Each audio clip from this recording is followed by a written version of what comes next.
Hello दोस्तों, नमस्कार। स्वागत है आपका डिजी स्टडी पे। आज है 15 मई और आज के टॉप 10 करंट अफेयर को हम डिटेल में डिस्कस करेंगे। चलिए स्टार्ट करते हैं। और फर्स्ट करंट अफेयर से प्रधानमंत्री नरेंद्र मोदी ने हाल ही में आत्मनिर्भर भारत अभियान की घोषणा की है। इस घोषणा के तहत लगभग 20 लाख करोड़ रुपए का आवंटन किया गया है। इस योजना के साथ प्रधानमंत्री ने वोकल फॉर लोकल की घोषणा भी की है। वोकल फॉर लोकल का मतलब है कि जो हमारे देश में बनने वाले चीज़ें हैं और उन चीज़ों को हम खरीदें। अभी इससे पहले हमारे रक्षा मंत्री ने भी कहा है कि जितनी भी सीआरपीएफ की जितनी भी कैंटीन है 1 जून से वहाँ पर केवल स्वदेशी ही चीज़ें मिलेंगी। इसी में एक कदम बढ़ाते हुए KVIC खादी एवं ग्राम उद्योग आयोग ने भी वोकल फॉर लोकल बनने के लिए आगे आया है। वोकल फॉर लोकल के लक्ष्य को प्राप्त करने के लिए KVIC ने PMEGP का मतलब क्या है? प्रधानमंत्री रोजगार सृजन कार्यक्रम गारंटी प्रोग्राम, प्रधानमंत्री एम्प्लॉयमेंट गारंटी प्रोग्राम के तहत प्रमुख योजनाओं को लागू करने के लिए दिशा निर्देश दिए। तो उन्होंने कहा कि जो भी इसमें योजना में जो चल रहा है और जो खादी के लिए है उन सब में ये इसको लागू किया जाए और धीरे धीरे हमारी जो स्वदेशी चीज़ें हैं उन्हीं चीज़ों को अपनाया जाए। नेक्स्ट, वर्ल्ड इकोनॉमिक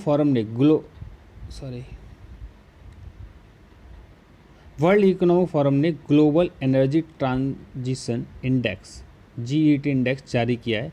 भारत ने ऊर्जा सुरक्षा, विकास और पर्यावरण स्थिरता जैसे प्रमुख मापदंडों के सुधार करते हुए 74वां स्थान हासिल किया है। 74वां स्थान मिला हमारे भारत को। स्वीडन ने लगातार तीसरी वर्ष रैंकिंग में शीर्ष स्थान हासिल किया है और पहला स्थान किसको मिला है? स्वीडन को। इसके बाद स्विट्जरलैंड और फिनलैंड का स्थान है। दूसरा किसका है? स्विट्जरलैंड का। और तीसरा किसका है? फिनलैंड का। केवल फ्रांस 8वें स्थान पर और UK 7वें स्थान पर शीर्ष 10 देशों में शामिल G20 देश हैं। इसमें से G20 10 देशों की अगर हम बात करें और 10 देश में G20 देश की बात करें तो उसमें केवल 2 ही देश हैं। एक फ्रांस है जो 8वें नंबर पर, एक UK है जो 7वें में। उसमें रैंकिंग के अनुसार भारत और चीन दुनिया में मांग के उभरते केंद्र हैं। इसमें बताया गया भारत का जो डेवलपमेंट हो रहा है और धीरे धीरे ये आगे जाके और ज़्यादा डेवलप करेंगे। नेक्स्ट, मानव शरीर में ACE2 एंजाइम प्रमुख कारक है जो मानव कोशिकाओं को संक्रमित करने के लिए कोविड-19 को सक्षम बनाता है। अच्छा, हमारी बॉडी में एक एंजाइम होता है ACE2 क्या है? Angiotensin converting enzyme. अच्छा, ये एंजियोटेंसिन क्या करता है कि हमारे बॉडी में अगर जब वायरस जाता है तो वायरस को प्रमोट करता है हमारी सेल को नष्ट करने के लिए। कहने का मतलब अध्ययन में पता चला है कि ACE2 एंजाइम का स्तर महिलाओं की तुलना में पुरुषों में अधिक होता है और इसलिए अच्छा आपने जितने देखा कोविड-19 में जो महिलाओं की अपेक्षा पुरुषों के केस ज़्यादा आ रहे हैं।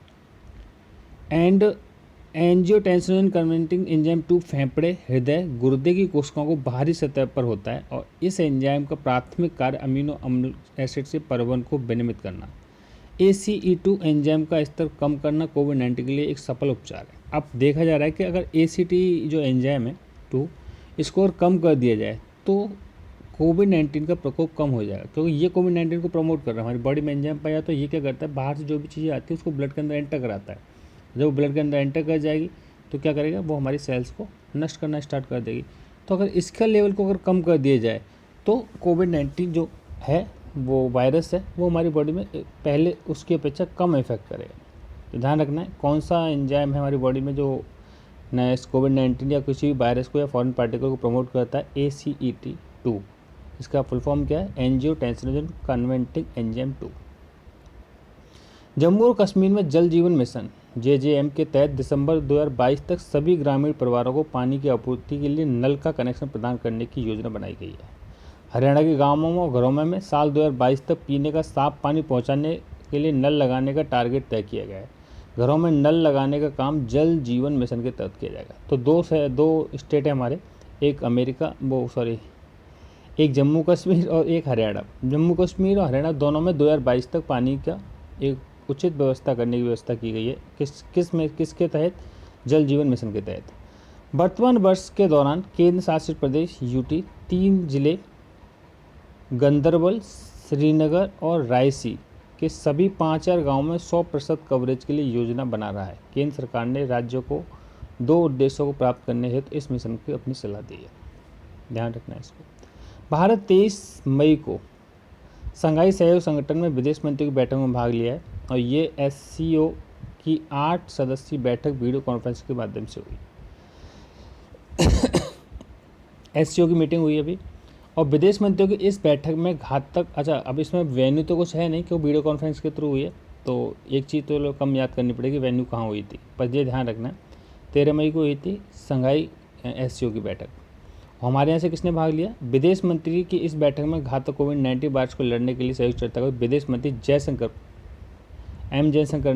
प्रसाद जी ने पार्टिसिपेट किया।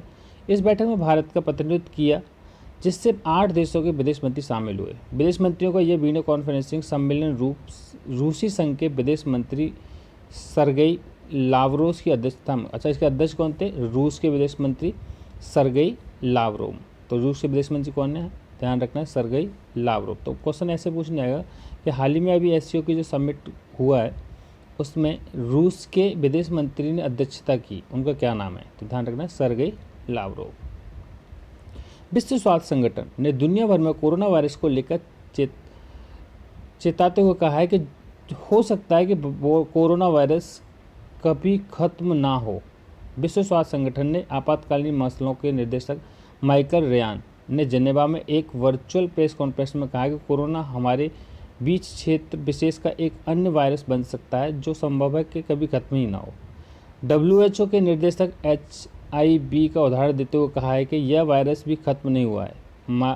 माइकल रेयान के अनुसार वैक्सीन के बिना आम लोगों को इस बीमारी को लेकर इम्यूनिटी का उपयुक्त स्तर हासिल करने में सालों लग सकते हैं। तो कहा यह वायरस जैसे एड्स वायरस है वो आज भी है हमारे बीच में और पूरी दुनिया में, तो ये वायरस भी हो सकता है कि अगर इसकी कोई वैक्सीन अगर डेवलप नहीं हुई और इसका कोई अगर ट्रीटमेंट नहीं हुआ तो मे बी कि ये हमारे साथ काफ़ी लंबे समय तक चले और कभी ख़त्म भी ना हो। तो कोविड वायरस जो कोरोना वायरस है मे बी कि आगे फ्यूचर में ये लंबे समय तक भी चल सकता है। लंबे समय तक का मतलब जैसे एड्स वायरस आज तक ख़त्म नहीं हुआ तो हो सकता है ये पूरी लाइफ चले, मतलब 50 साल 100 साल कितने साल चलेगा कोई पता नहीं। अगर वैक्सीन बन जाता है तो इलाज होने के बाद तो चीज़ें ख़त्म होना स्टार्ट हो जाती हैं, जब तक वैक्सीन नहीं चला तो तब तक यही उम्मीद लगाई जा रही है। महाराष्ट्र के मुख्यमंत्री उद्धव ठाकरे ने 8 अन्य नेताओं को निर्विरोध विधान परिषद का सदस्य चुन लिया गया। दरअसल उद्धव ठाकरे मुख्यमंत्री बने रहने के लिए 27 मई को पहले परिषद का सदस्य चुना देना जरूरी था और गौरतलब है कि 10 मई 2020 को कांग्रेस ने अपने 2 में से 1 उम्मीदवार का नाम वापस लेने की घोषणा की थी। उद्धव ठाकरे 28 नवंबर 2020 को राज्य के मुख्यमंत्री पद की शपथ ली थी। इसी वजह से उन्हें विधानसभा के विधान परिषद दोनों ही में से किसी एक सदस्य का प्रदर्शन, तो ये विधान परिषद से उद्धव ठाकरे को चुन लिया गया और अब ये मुख्यमंत्री रहेंगे वहाँ के। 6 महीने में लेना पड़ता है, बस ध्यान रखना है। केंद्रीय आयुष मंत्री श्रीपद नायक ने कहा है कि आयुष मंत्रालय और भारतीय वैज्ञानिक एवं औद्योगिक अनुसंधान परिषद मिलकर कोरोना वायरस से संबंधित 4 दवाओं पर काम कर रहे हैं। उनका परीक्षण एक हफ्ते में शुरू हो जाएगा। उन्होंने कहा है कि प्रयोग कोविड-19 के मरीजों के लिए एड ऑफ थेरेपी और स्टैंडर्ड केयर के तौर पर किया जाएगा। आयुष मंत्रालय के सचिव वैद्य राजेश कोटेचा, सचिव कौन है इसके? राजेश कोटेचा ने इससे पहले कहा था कि स्वास्थ्य मंत्रालय, आयुष मंत्रालय और CSIR के साथ मिलकर 3 तरह से स्टडी की गई है। उत्तराखंड के मुख्यमंत्री त्रिवेंद्र सिंह रावत ने सचिवालय में मंत्रिमंडल के साथ होप पोर्टल का लोकार्पण किया है।